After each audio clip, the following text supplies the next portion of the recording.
The Syrian uprising began in 2011 as part of the Arab Spring, a wave of pro-democracy movements sweeping across the Middle East. But long before the first protester took to the streets of Damascus, international players were already moving chess pieces behind the scenes.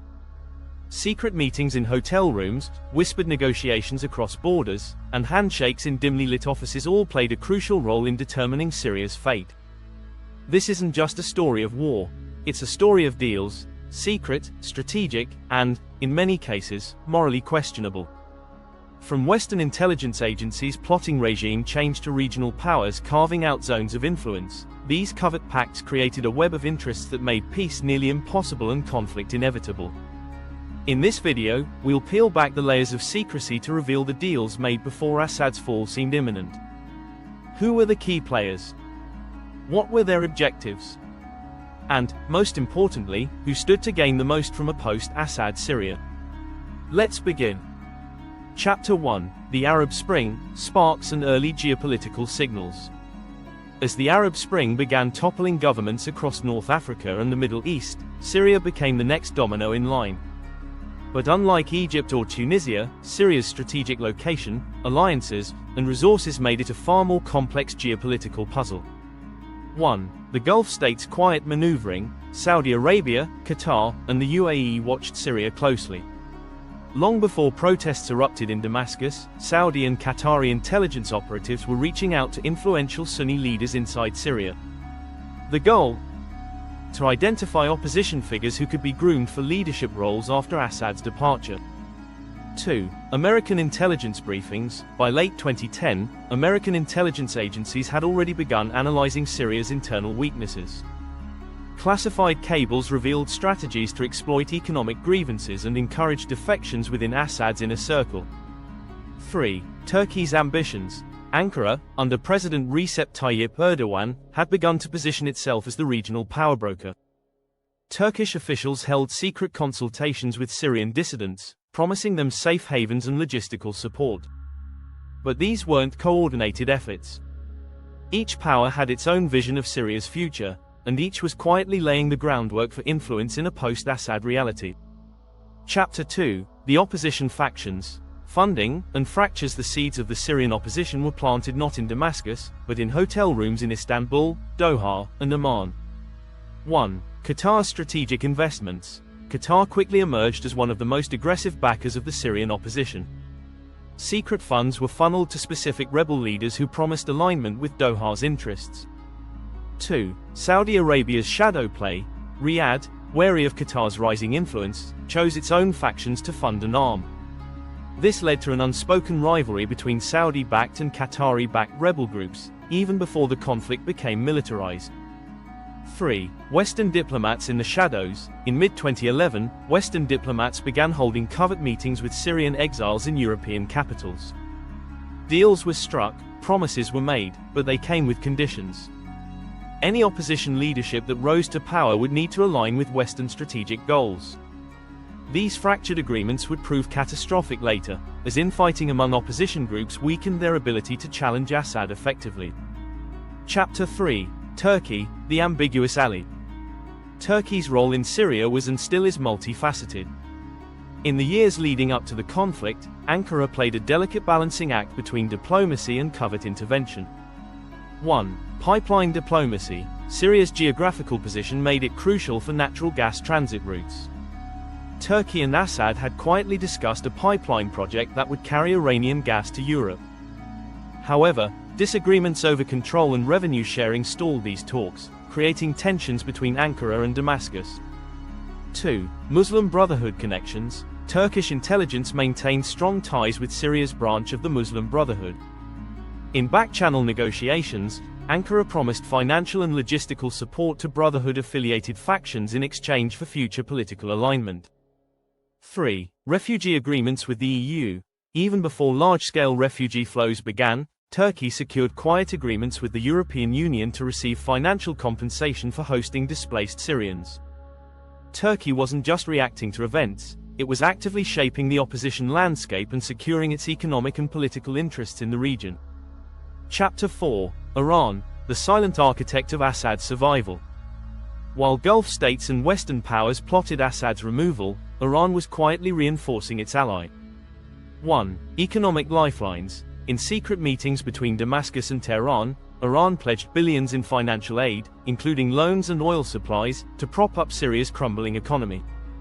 2. Militia mobilization. Before the conflict reached its peak, Iran had already begun mobilizing Shiite militias from Iraq and Lebanon, including Hezbollah. Secret agreements ensured these militias could cross Syrian borders unimpeded. 3. Strategic corridor plans. Tehran began laying the groundwork for a land corridor stretching from Iran to Lebanon.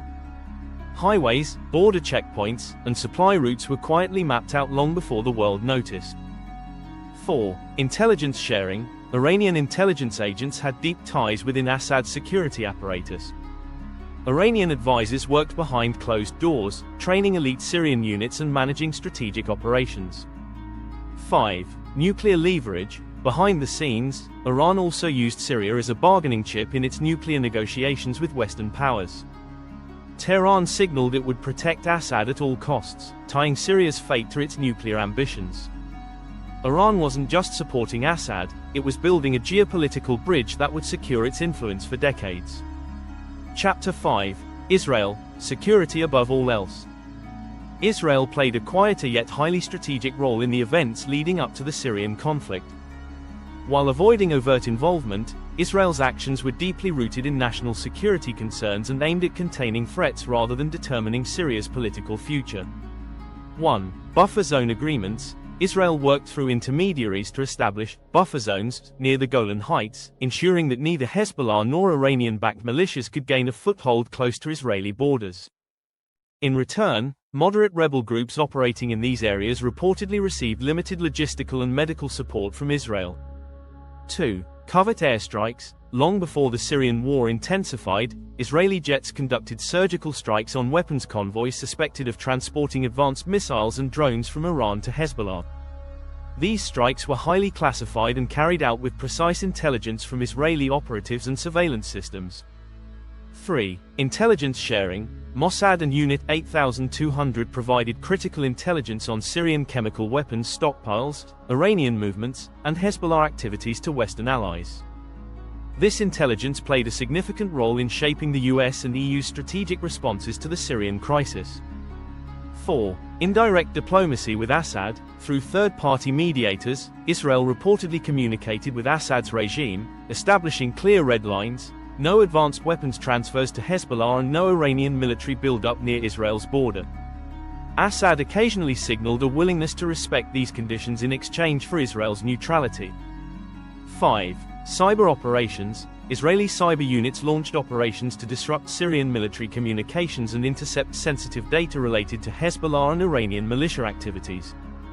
These cyber tactics gave Israel a tactical edge in monitoring threats. Israel's strategy in Syria was pragmatic and focused on containment rather than regime change. Its quiet but impactful involvement ensured that its core security interests remained protected amidst the chaos. Chapter 6. The United States, Regime Change and Strategic Chaos. While publicly advocating for non-intervention, the US had been deeply involved in Syria long before the protests began. 1. CIA programs. Covert programs, such as Timber Sycamore, were planned as early as 2010. These operations involved arming and training moderate opposition forces. 2. Regional alliances. Secret meetings between US diplomats and leaders in Jordan and Turkey laid out plans for a post-Assad government structure. 3. Energy politics. Syria's refusal to allow a Qatari gas pipeline had geopolitical implications. Washington supported the idea of a new leadership that would approve pro-Western pipeline routes. 4. Soft power influence. USAID quietly funneled funds into civil society programs in Syria, aiming to weaken Assad's grip on local governance. 5. Russian dynamics. In secret diplomatic backchannels, the US tried to negotiate red lines with Russia, offering tactical concessions in exchange for Moscow's neutrality. The US wasn't just hedging its bets, it was trying to engineer an outcome without committing ground forces. The hidden cost of secret deals. Long before Syria descended into chaos, its fate was being decided in quiet meetings, covert operations, and whispered conversations. These secret agreements weren't just about Assad, they were about pipelines, borders, militias, and influence. The tragedy of Syria isn't just in its destruction but in the web of competing interests woven by foreign powers, each pursuing their goals while ordinary Syrians paid the price. Who truly benefited from these early deals? And was Assad ever really the primary target, or just a pawn in a much larger game? Share your thoughts in the comments, like, and subscribe for more in-depth geopolitical analysis. Until next time, stay informed.